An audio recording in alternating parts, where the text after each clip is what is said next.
ഹിന്ദു പുരാണത്തിൽ പറയുന്ന വലിയൊരു പാമ്പുണ്ട്, വാസുകി. ശിവന്റെ കഴുത്തിൽ ആഭരണമായി അണിഞ്ഞിരിക്കുന്ന ഒരു വലിയ പാമ്പില്ലേ, വാസുകി എന്ന പാമ്പ്.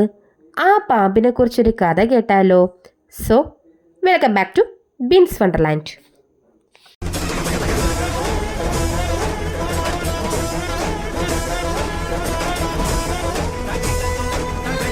നമുക്ക് പരിചയം പാലായും മധുരവും അതിനുപയോഗിച്ചിരുന്ന വാസുകിയുമാവുമല്ലേ. ഭാരതീയ പുരാതന കഥകളിൽ നാഗദൈവങ്ങളുടെ രാജാവാണ് വാസുകി. എന്ന് വെച്ചാൽ നാഗദൈവങ്ങളുടെ രാജാവായാണ് വാസുകിയെ കാണുന്നത്. കശ്യപ മുനിക്കും കതിർവിനും ജനിച്ച പുത്രനാണ് വാസുകി. ശിവന്റെ കഴുത്തിൽ 3 ചുറ്റായാണ് വാസുകി കിടക്കുന്നത്. ശിവന്റെ കഴുത്തിൽ 3 ചുറ്റായി കിടക്കുന്ന വാസുകിയെ സൂചിപ്പിക്കുന്നത് ഭൂതകാലം, ഭാവികാലം, വർത്തമാനകാലം. ബുദ്ധമതത്തിലും വാസുകി എന്ന പേരുള്ള ഒരു ഭീമൻ നാഗത്തെക്കുറിച്ച് പറയുന്നുണ്ട്.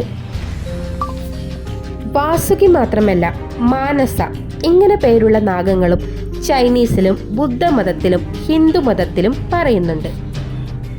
2005 ഒരു നാഗത്തിന്റെ ഫോസിൽ കണ്ടെത്തി. ഏതാണ്ട് 47 മില്ലി വർഷങ്ങൾക്ക് മുമ്പ് ഭൂമിയിൽ ജീവിച്ചിരുന്ന ഒരു പാമ്പിന്റെ നട്ടെല്ല് ഭാഗത്തെ 27 കശേരുക്കളാണ് കണ്ടെത്തിയത്. ഭൂമിയിൽ ജീവിച്ചിരുന്ന മറ്റ് 20ഓളം പാമ്പുകളുടെയും കശേരുക്കളും ഇത് താരതമ്യം ചെയ്തു നോക്കിയപ്പോൾ അതിൽ നിന്നും വ്യത്യസ്തമായ പല കാര്യങ്ങളും കണ്ടെത്താൻ സാധിച്ചു. ഈ ഒരു പാമ്പിന് 2200 പൗണ്ടിൽ കൂടുതൽ ഭാരമുണ്ടായിരുന്നു.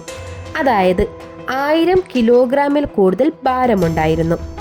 10 മുതൽ 15 മീറ്ററിൽ കൂടുതൽ നീളവും ഉണ്ടായിരുന്നു.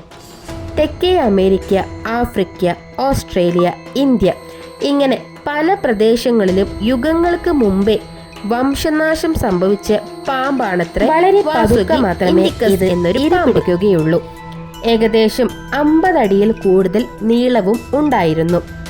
ഓസ്ട്രേലിയൻ ഭാഗത്താണ് ഇത്തരത്തിലുള്ള പാമ്പുകൾ കൂടുതലായി ജീവിച്ചിരുന്നത്. കാലങ്ങൾക്ക് മുമ്പേ ഭൂമിയിൽ ജീവിച്ചിരുന്ന ഏറ്റവും വലിയൊരു പാമ്പാണ് ടൈറ്റനോബോവ എന്ന് പറയുന്ന പാമ്പ്. 60 മില്ലി വർഷങ്ങൾക്ക് മുമ്പേ ആയിരുന്നു അവ ഭൂമിയിൽ ജീവിച്ചിരുന്നത്. 12 മീറ്ററിൽ കൂടുതൽ നീളവും 1200 കിലോ ഭാരവുമുള്ള ഭീമൻ പാമ്പുകൾ ഡിനോസറുകളുടെ വംശനാശത്തിന് ശേഷവും ഭൂമിയിൽ ജീവിച്ചിരുന്നു. ഉരകവർഗക്കാരായിട്ടാണ് ഇവരെ കണക്കാക്കിയിരുന്നത്. 2009 കൊളംബിയയിലെ ഒരു കൽക്കരി ഖനിയിൽ ഇവയുടെ 28 ഫോസിലുകൾ കണ്ടെത്തി. അതിലൂടെയാണ് 2400 പൗണ്ടിൽ കൂടുതൽ ഭാരവും 12 മീറ്ററിൽ കൂടുതൽ നീളവും ഇവയ്ക്കുണ്ടായിട്ടുണ്ട് എന്ന് തിരിച്ചറിഞ്ഞത്. ഇതെല്ലാം ശാസ്ത്രമാണ്, ചരിത്രമാണ്. എന്നാൽ ചരിത്രത്തിൽ പറയാത്ത ഒരുപാട് കാര്യങ്ങൾ നമ്മൾ കേട്ടിട്ടുമുണ്ട്, പലരും കണ്ടിട്ടുമുണ്ട്. പാമ്പിനെ പൂജിക്കുന്ന ആൾക്കാർ പാമ്പിൻ്റെ ക്ഷേത്രം പണിഞ്ഞ് ദേവതയായി, ദേവനായി സങ്കല്പിക്കുന്നവരും നമ്മുടെ ലോകത്തുണ്ട്, നമ്മുടെ നാടുകളിലുണ്ട്, ഇല്ലേ? മറ്റൊരു വീഡിയോയുമായി ഉടൻ വരുന്നതായിരിക്കും.